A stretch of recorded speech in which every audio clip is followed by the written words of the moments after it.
Hello. Alors, beaucoup de vent aujourd'hui et j'ai pas pensé à prendre mon micro. En fait, je pensais pas enregistrer. C'est venu au courant.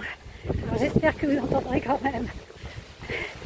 Alors vous avez sûrement vu la vidéo de ce héros, comme l'appellent certains, et je trouve que c'est plutôt justifié, qui a sauvé des gens que 3 hommes cagoulés et armés voulaient enlever en plein Paris. Bon, des gens liés aux crypto-monnaies. Un milieu qui par ailleurs ne semble pas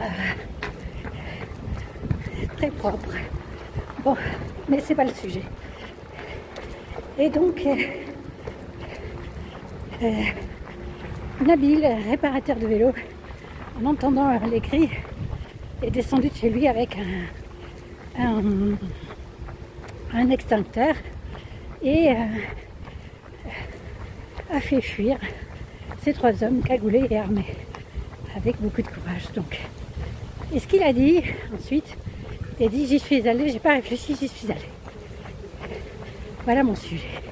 Alors j'ai pas réfléchi, j'y suis allé. C'est quoi ça? C'est l'instinct. Et comme j'ai déjà dit dans au moins une autre vidéo, l'instinct est la plus intelligente de toutes les formes d'intelligence. Et oui, sans quoi on ne survivrait pas. Alors c'est quoi cet instinct qui pousse à aller sauver quelqu'un qui est en danger? Voilà, j'appelle ça l'instinct de sauver, tout simplement. Et pourquoi certains l'ont et d'autres pas? Puisqu'il y avait d'autres voisins qui étaient là, qui regardaient et qui ne faisaient rien. Ou au mieux appeler la police. C'est déjà mieux que rien. Lui, il y est allé. Et ben, ça me rappelle un autre fait d'actualité. Vous savez que Bayrou a été auditionné hier à propos de son silence sur Betaram, du fait qu'il n'a jamais cherché à intervenir et qu'au contraire il est justifié Betaram, il est soutenu Betaram à l'époque où ça se passait. Et ben on peut dire que lui, il n'a pas l'instinct de sauver, pas du tout, ce qui pour un politique en plus est assez lamentable. Alors il n'y a pas l'instinct de vérité non plus, hein. Alors, ça s'est vérifié encore hier. Bon, mais alors on lui a rappelé qu'il avait giflé un enfant il y a quelques années qui voulait lui faire les poches, vous savez. Et là il s'est défendu en disant, ben, là il ne pouvait pas nier puisque ça a été filmé, en disant que c'était pas une gifle et que c'était une tape. Ah, une tape de père de famille, a-t-il dit. Ah donc, ces enfants ont reçu des tapes sur les joues, si j'entends bien son discours. Mais qu'est-ce que c'est une tape sur la joue? C'est une gifle. Qu'on mette une petite tape sur la main à la limite à un enfant qui essaie de faire les poches ou autre bêtise de ce genre. Bon. Mais une tape sur la joue, c'est autre chose. C'est une gifle, c'est quelque chose de violent et d'insultant, d'injurieux, de rabaissant, d'humiliant. Voilà. Alors lui, il dit que c'est une tape, et c'est pour bien différencier ça de la gifle qui serait violente, alors que ce n'est pas ce qu'il a fait. Alors il faudrait qu'il nous explique pourquoi, quand il a eu connaissance dès les années 90, quand ses enfants y étaient, qu'à Betaram on distribuait des gifles, il a reconnu ça.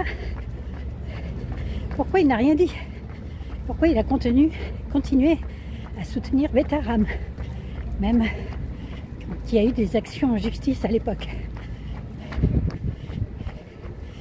Alors qu'il reconnaît qu'une gifle, c'est violent, puisqu'il nous dit, lui, il n'a pas mis une gifle, il a mis une tape. Bref, il faut rappeler qu'une gifle, ça peut tuer. Souvenons-nous du petit Émile. Ça peut aussi blesser gravement À Bétarame, il y a eu des élèves qui ont perdu l'audition, qui ont eu le tympan percé à cause de gifles qu'ils avaient reçues. Bon alors, il n'a pas eu l'instinct de sauver ses enfants maltraités, violentés, giflés, battus et même violés. Mais ce qu'il a eu, c'est la volonté de sauvegarder l'ordre établi et son institution. Voilà.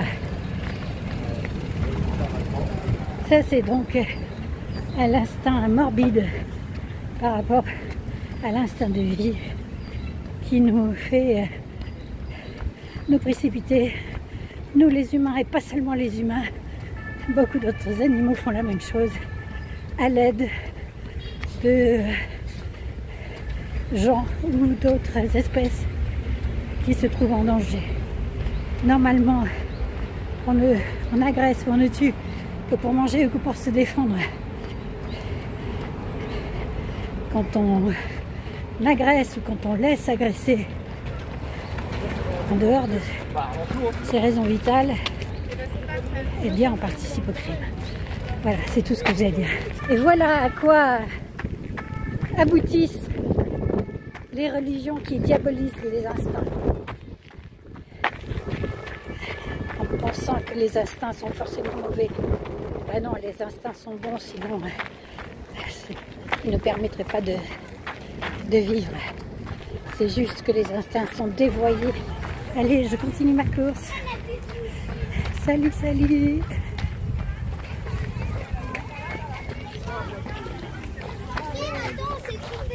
Ah oui, c'est déjà vous.